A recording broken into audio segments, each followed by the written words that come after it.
जनाब,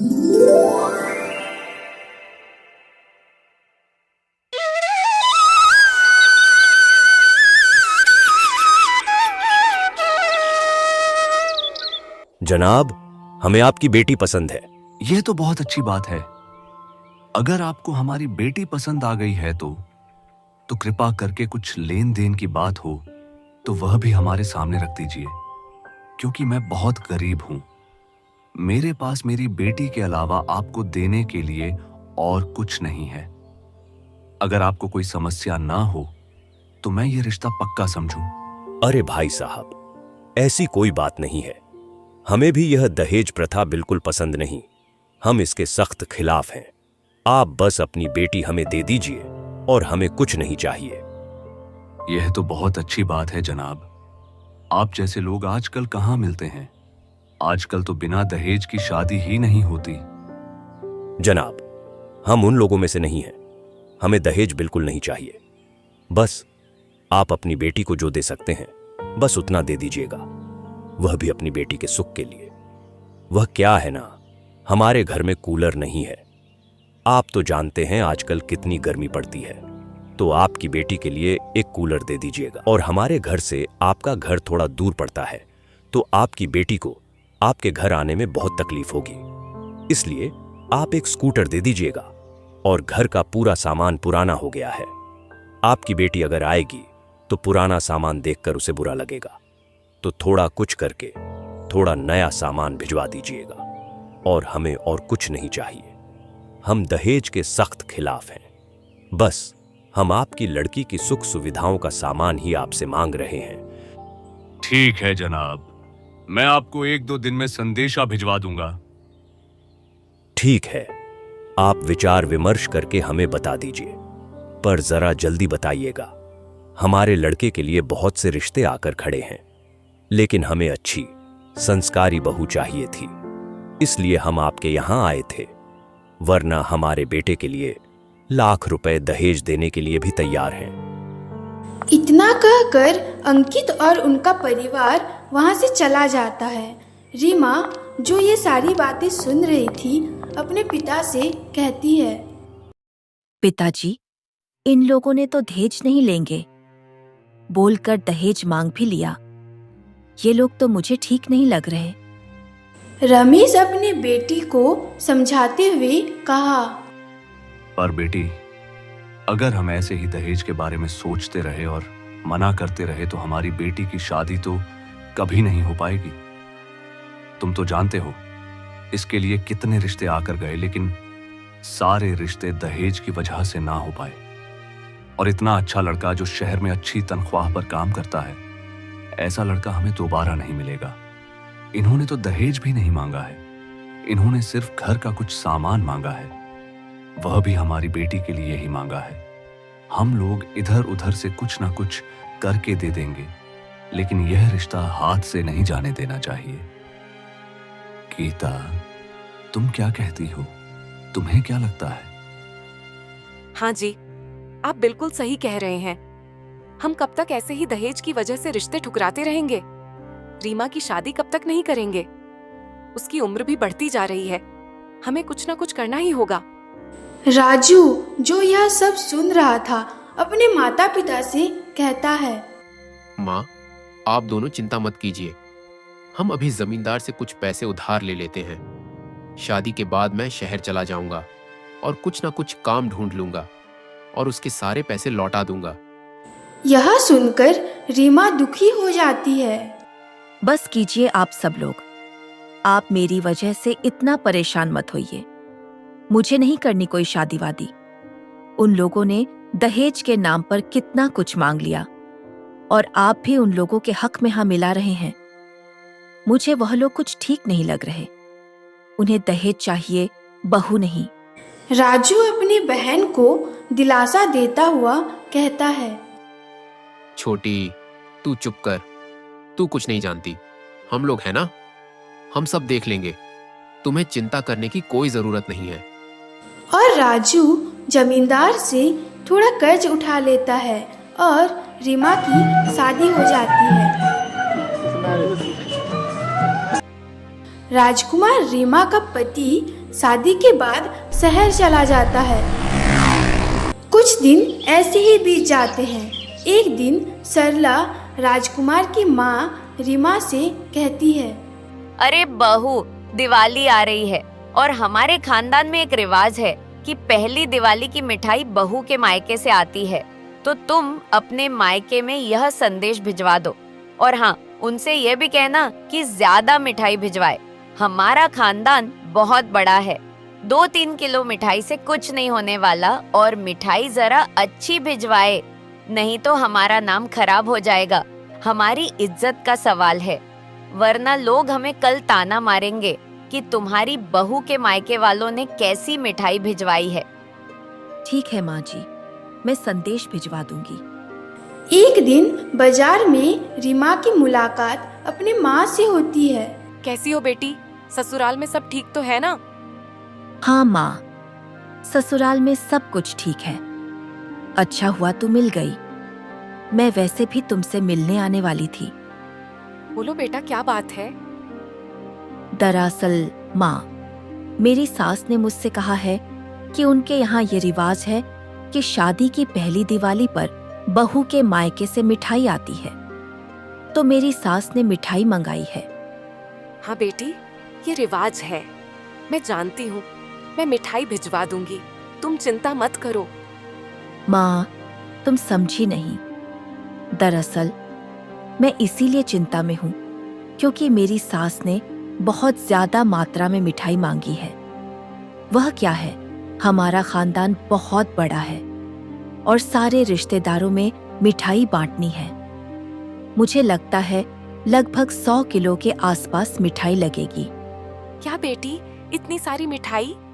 गीता हैरान हो जाती है, लेकिन फिर भी अपनी बेटी को दिलासा देती हुई कहती है, बेटी, तू चिंता मत कर, मैं तेरे पिताजी से बात करती हूँ, वह कुछ ना कुछ जरूर करेंगे। तेरे यहाँ मिठाई पहुँच जाएगी बेटा। अब तू घर पर जा, बहुत समय हो गया, तेरी सास तेरी राह देख रही होगी। जी माँ, मैं चलती हूँ, आप अपना ख्याल रखिएगा। रीमा की माँ घर जाकर अपने पति रमेश को सारी बातें बताती है। इतने पैसे तो नहीं है हमारे पास, तुम चिंता मत करो। मैं एक काम करता हूँ, जमींदार से और पैसे ब्याज पर ले लेता हूँ। हमें कुछ भी करके रीमा के घर मिठाइयाँ भिजवानी ही होंगी, नहीं तो वह हमारी बच्ची को बहुत भला बुरा कहेंगे। हाँ जी, आप बिल्कुल सही कह रहे हैं, लेकिन जमींदार हमें और पैसे ब्याज पर देगा क्या? क्योंकि हमने उनसे पहले भी कर्ज लिया है और वह अभी तक चुका नहीं है। रमेश सोचने लगते हैं। पता नहीं, लेकिन मुझे एक कोशिश तो करनी ही होगी। मैं कुछ भी करूंगा, लेकिन अपनी बेटी के घर मिठाइयाँ भेज कर ही रहूंगा। फिर रमेश जमींदार के पास जाकर पैसे मांगते हैं। तुमने अपनी बेटी की शादी के लिए पहले से ही कर्ज ले रखा है, वह कर्ज तो चुका नहीं पाए और फिर आ गए पैसे मांगने। कोई पैसे वैसे नहीं मिलेंगे, निकलो यहाँ से। पहले मेरे पैसे लौटाओ, उसके बाद ही मांगने आना। जमींदार, राजू शहर गया है। राजू के आते ही मैं आपके सारे पैसे लौटा दूंगा। मेरी अभी के लिए सहायता कर दीजिए। तुम्हें एक बार में समझ नहीं आता क्या? बेशर्म कहीं के। मैंने कहा ना, पहले मेरा पुराना वाला कर्जा लौटाओ, उसके बाद ही मैं तुम्हें पैसे दूंगा। अब निकलो यहाँ। तभी वहाँ राजू आ जाता है और बोलता है, जमींदार बाबू, मुंह संभाल कर बात कीजिए और यह लीजिए आपके सारे पैसे, वह भी ब्याज सहित। पिताजी, आपको इससे और पैसे मांगने की कोई जरूरत नहीं है, चलिए यहाँ से। राजू बेटा, तू कहाँ रह गया था? बेटा, हम कितने दिन से तेरी राह देख रहे हैं। चल जल्दी घर चल, तेरी माँ तुझे देखेगी तो बहुत खुश हो जाएगी। राजू घर जाता है। राजू की माँ उसे देखकर बहुत खुश हो जाती है और बोलती है, बेटा, रीमा के ससुराल वालों ने लगभग 100 किलो मिठाई मांगी है। आप चिंता मत कीजिए। 100 किलो? क्या मैं 200 किलो मिठाई भिजवा दूंगा। आपकी कृपा से मेरा शहर में बहुत अच्छा व्यापार चालू हो गया है। और मुझे बहुत अच्छा मुनाफा भी होता है। माँ, अब चिंता की कोई बात नहीं। अब हमारे गरीबी वाले दिन नहीं रहे। आपके आशीर्वाद से आपका बेटा बहुत तरक्की कर रहा है। यह सुनकर रमेश और गीता बहुत खुश हो जाते हैं। फिर रीमा के घर मिठाई भेज दी जाती है। उसकी सारी मिठाई देखकर सरला दंग रह जाती है और सोचती है, इतनी सारी मिठाई, बहू के घर वाले तो बहुत गरीब हैं, फिर इतनी सारी मिठाई के लिए उनके पास पैसे कहाँ से आए? कुछ तो बात है। कुछ दिन बाद रीमा अपने मायके जाती है। ये घर हमारा है? इतना अच्छा? और ये कैसे हो गया माँ? आपने घर कब बनवा लिया? ये तेरे भैया का कमाल है। हाँ रीमा, मैं शहर में व्यापार कर रहा हूँ। मुझे बहुत अच्छा मुनाफा होता है। यह सब मैंने ही किया है। और तुझे जो मिठाइयाँ भेजी थीं, वह भी मैंने ही भेजी थी। माँ, मैं आज बहुत खुश हूँ। मुझे तो आपकी चिंता हो रही थी कि पता नहीं पिताजी ने मिठाइयों के लिए पैसे कहाँ से लिए होंगे। मैं बहुत खुश हूँ। आखिरकार आपके अच्छे दिन आ ही गए। ऐसा घर तो हमारे पूरे गांव में भी नहीं है।